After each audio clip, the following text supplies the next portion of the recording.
Olá, sejam bem-vindos! Eu sou a Renata e após muitos pedidos, hoje vamos dar início aos reviews do mangá de Chainsaw Man, começando pelo capítulo 112. No capítulo passado, a Yuko, que não conseguiu voltar à forma humana, decidiu se despedir da Asa e prometeu que lhe devolveria o tênis algum dia. Só que ela não vai conseguir honrar essa promessa porque ela foi morta pelo Chainsaw Man, ou melhor dizendo, por alguém que aparenta ser o Chainsaw Man. Pra quem já me conhece, já vai deixando o like desde agora. Mas se você ainda não me conhece, não tem problema. Continua comigo nesse vídeo que você não vai se arrepender e eu quero te convencer a deixar o like e se inscrever no canal. Bom, o capítulo começa com a Asa e a Yoru na escola, vendo que a espada uniforme superpotente que a Asa havia criado estava quebrada. Apesar de ter sido uma arma forte no momento da batalha, ela ainda era meio frágil. A Asa aproveitou a oportunidade para perguntar se a Yoru conhecia a tal irmãzona, aquela aluna misteriosa que apareceu do nada, se ofereceu para salvar a vida da Yuko e disse que faria qualquer coisa pela sua irmãzinha. A Yoru disse que não a conhecia e que ela parecia ser meio maluca. E aqui eu já quero chamar a atenção de vocês para um detalhe. Será que a Yoru realmente não conhece a irmãzona? Ou será que, na verdade, ela tá fingindo que não a conhece? Talvez ela não queira revelar pra Asa, nesse momento, quem é a irmãzona. E se a Yoru tá escondendo essa informação da Asa, qual seria a verdadeira identidade da irmãzona? Daqui a pouco a gente conversa melhor sobre isso. Voltando ao capítulo, a Asa estava confusa porque, após a Yuko ter sido salva pela irmãzona, ela bateu a cabeça. Só que essa garota havia feito algo para que a Yuko voltasse à vida e ficasse enorme. Então será que ela é o demônio da justiça? Lembrando que no capítulo passado, a Yuko revelou que o demônio da justiça ainda está no colégio. Nesse momento, apareceram os membros do Conselho Estudantil, que também são do Clube de Caçadores de Demônios. E dentre esses membros está a irmãzona. O presidente do Conselho Estudantil e também do clube se chama Haruka Iseumi. Ele comentou que há 2 dias havia ocorrido o incidente na escola e, com isso, um membro deixou o clube e outro faleceu. Mas ele ficou sabendo que a Asa havia lutado muito bem e que tinha interesse em entrar para o clube. Por conta disso, ele disse que ela seria bem-vinda no clube. E Seumi quis saber se ela tinha alguma pergunta a fazer. E nesse momento, a Yoru assumiu o corpo da Asa e perguntou se ele sabia quem era o Chainsaw Man. Afinal, ela tinha ciência de que ele estava infiltrado nesse clube. E o Seumi respondeu, mostrando o fio que dá partida ao motor. Ou seja, ele quis dizer que ele era o Chainsaw Man. Obviamente, nós sabemos que ele é meramente um impostor. E aparentemente, foi ele quem matou a Yuko. O Chainsaw Man que fez isso certamente não é o verdadeiro, né? Não foi o Denji que matou a Yuko. Ele estava dormindo na hora em que ela morreu. E como, aparentemente, ele é o Chainsaw Man fake, resta saber se o Iseumi é um humano doido que quer ser o Chainsaw Man e está agindo como um imitador. 2. Se ele é um híbrido, assim como o Denji. Ou 3. Se ele é um humano que fez contrato com algum demônio que consegue mimetizar, ou seja, que consegue imitar de alguma forma os poderes do Chainsaw Man. Sei lá, o demônio da imitação, o demônio da inveja, o demônio do espelho. Enfim, eu não sei quem poderia ser, mas a ideia é que seja um demônio que consegue fazer imitações. Um outro detalhe interessante é que esse brinco que a irmãzona está usando é bem parecido com a cordinha que liga a motosserra. E isso nos abre uma 4ª possibilidade. Será que ela tem alguma ligação com esse Chainsaw Man fake? Será que ela também está atrás do verdadeiro Chainsaw Man? Bom, por sua vez, a Yoru ficou satisfeita com a resposta dada pelo Iseumi, ou seja, ela se convenceu de que ele era o Chainsaw Man e foi embora. A Asa até questionou a Yoru, mas se ele é mesmo o Chainsaw Man, por que você não lutou contra ele? E a razão é que a Yoru está enfraquecida e não é capaz de derrotar nem mesmo a Yuko sozinha, muito menos o Chainsaw Man. Yoru explicou que apesar de estar enfraquecida no momento, ela é bem forte e o que ela precisa para vencer é de uma arma muito mais forte que a espada uniforme superpotente. E o interessante é que a Asa, que costuma ser relutante, concordou em fazer a arma mais forte de todas, desde que fosse o suficiente para eliminar o Chainsaw Man. E por que a Asa tomou essa decisão? Porque ela queria que a Yoru sumisse o mais rápido possível, já que enquanto a Yoru estiver dentro dela, ela não vai ser a única que irá sofrer, mas todos ao seu redor também irão sofrer. Lembrando que a Asa e o Demônio da Guerra têm um contrato.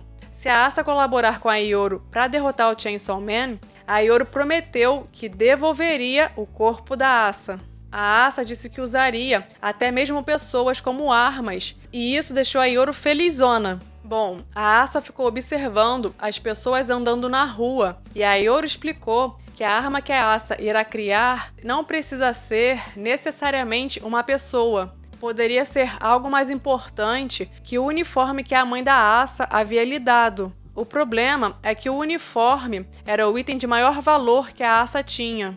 Yoru então sugeriu adotar o gato que apareceu ali e usá-lo como arma. Só que a Asa deixou claro que preferia matar uma pessoa do que um gato e explicou que não pretendia matar uma pessoa normal. A sua ideia era usar criminosos ou pessoas que não merecem viver como arma. O problema disso é que para criar uma arma forte, seria necessário que a Asa tivesse um forte sentimento de culpa. Só que se ela fizesse uma arma com um criminoso, ela não seria forte, justamente porque a Asa não sentiria culpa. A sugestão que a Yoru deu foi a seguinte: você pode fazer uma arma de algo que esteja entre gatos e criminosos, ou seja, algo que esteja entre a linha do que a Asa não se importaria de matar, como criminosos, e a linha daquilo que ela nunca mataria, como gatos. Com isso, o que estiver nesse meio termo será a arma mais forte que a Asa poderá criar. Enquanto a Asa estava refletindo sobre essa sugestão, ela reconheceu o Denji na multidão e viu que ele estava catando bituca de cigarro do chão. E por que o Denji estava fazendo isso? Porque ele é um cara bonzinho, com consciência social, que quer proteger o meio ambiente? Independente dos motivos do Denji, e por mais que ele fosse um idiota, Asa pensou que ele parecia ser uma boa pessoa e que ele era bem diferente dela, já que ela estava pensando em matar pessoas. Até que a Asa viu o Denji sentado no banco, abrindo as bitucas e fazendo novos cigarros a partir das bitucas usadas. E cada cigarro que ele enrolava, ele colocava dentro de um maço. E o que ele fazia em seguida? Após Asa ter seguido o Denji, ela descobriu que ele estava vendendo aquilo como cigarro importado para os mendigos. Percebam que não era qualquer cigarro, era cigarro importado. Então era por isso que ele tinha um gostinho diferenciado. Pô, galera, vocês têm que reconhecer que o Denji é um gênio. E lembrando que agora ele é pai de família, né? Além dele próprio, o Denji precisa alimentar a Nayuta, o Miauzinho e vários doguinhos. Então ele tá fazendo isso para se sustentar e para sustentar a sua família, né? Bom, quando a Asa descobriu que o Denji estava enganando o mendigo, vendendo aquele cigarro todo zoado, ela concluiu que o Denji era um cara horrível. Mas ainda assim, para a Asa, ele não era um cara horrível ao ponto de merecer morrer. Só que para conseguir o corpo dela de volta, Asa e Yoru precisavam derrotar o Chainsaw Man. Ou seja, o Denji era o candidato perfeito para se tornar arma e estava na linha tênue entre gatos e criminosos. Usar o Denji como arma era o mal que seria necessário para acabar com o mal ainda maior. Asa então tomou a decisão de conversar com o Denji, mas ele não estava muito afim de bater papo com ela, afinal, ela não gosta do Chainsaw Man. Além disso, ele andava muito ocupado vendendo cigarros, já que ele não podia ter trabalhos de meio período. Mesmo assim, a Asa insistiu em saber se ele estaria ocupado. Isso porque ela tinha interesse em chamar o Denji para um encontro, e para tornar o convite irrecusável, ela até fez uma carinha de inocente. E qual foi a resposta do Denji? Óbvio que ele aceitou o convite, né? Afinal, é o Denji. Apesar de não estar super empolgado, percebam que ele não foi capaz de recusar o convite, né? E o que será que vai acontecer nesse encontro? É uma cilada, amigo. Antes de fazer alguns comentários e trazer algumas teorias, eu devo avisar que, de acordo com o Manga Plus, semana que vem não teremos capítulo de Chainsaw Man, e o próximo capítulo sairá apenas no dia 6 de dezembro. Com relação ao encontro, obviamente, a Asa marcou esse negócio com segundas intenções, né? E no caso, a intenção é se aproximar do Denji e matá-lo para que ele seja usado como arma. Mas será que as coisas vão se desenrolar da mesma forma que ocorreu com a Reese? Ou será que dessa vez o Denji vai ter mais sorte? Será mesmo que a Asa vai conseguir colocar em prática o seu plano? Esperamos que não, né? Bom, na minha opinião, pela forma como o Fujimoto está abordando a personalidade da Asa, ele está nos mostrando que os dois têm uma personalidade compatível. Por mais que ela considere o Denji um idiota, a essência dos dois não deixa de ser parecida, já que ambos preferem salvar ou não matar gatos do que seres humanos. Então, por mais que a intenção da Asa seja matar o Denji para transformá-lo em arma, com esse encontro é possível que os dois acabem se aproximando. E com o tempo e com a convivência, o Denji pode acabar cruzando para o outro lado da linha das coisas que ela não mataria.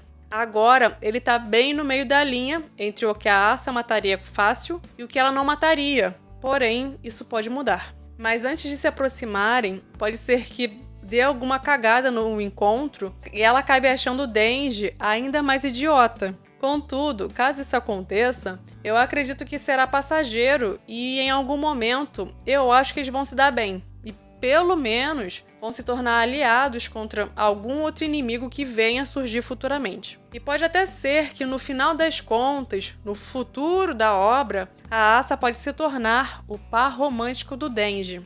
Mudando um pouco de assunto, eu não sei por quanto tempo vai durar esse disfarce do Chainsaw Man fake, mas tem um detalhe que eu queria chamar a atenção de vocês. Não sei se vocês notaram, mas aparentemente tem uma aluna, a que tem sardas no rosto e fez bullying com a Asa, que sabe que o verdadeiro Chainsaw Man é o Denji. Isso porque, quando a Yuko estava na forma de demônio da justiça, ela agarrou essa garota e só não a matou porque o Denji chegou na hora e logo depois ele se transformou no Chainsaw Man. Então é bem possível que ela tenha visto quem é o verdadeiro Chainsaw Man e pode ser ela que acabe desmascarando o Iseumi. Aliás, antes que eu me esqueça, se você está curtindo o vídeo, não esqueça de deixar o like e se inscrever caso ainda não seja inscrito. E não esqueça de ativar o sininho para ser avisado assim que sair o próximo review. Antes de finalizar o vídeo, eu gostaria de trazer uma última teoria. Qual será a verdadeira identidade da irmãzona? Bom, eu pretendo trazer uma explicação maior em uma outra oportunidade, porque eu não quero estender demais esse vídeo. Mas eu acredito que a Ioro conheça a verdadeira identidade da irmãzona. E me parece que essa garota é um dos 4 cavaleiros do Apocalipse, que são 4 demônios muito poderosos. Retomando a parte 1, de acordo com a Máquina, esses cavaleiros não são humanos, demônios ou possessos. Ou seja, eles não seriam demônios comuns e teriam algo de especial. Ainda segundo a Máquina, o nome a que se referia a eles, ou seja, o nome que eles tinham, foi devorado pelo Chainsaw Man e, portanto, foi apagado. Contudo, de alguma forma, a existência deles não foi apagada. De todos os nomes que o Chainsaw Man já consumiu, os cavaleiros são os únicos que não tiveram a existência apagada.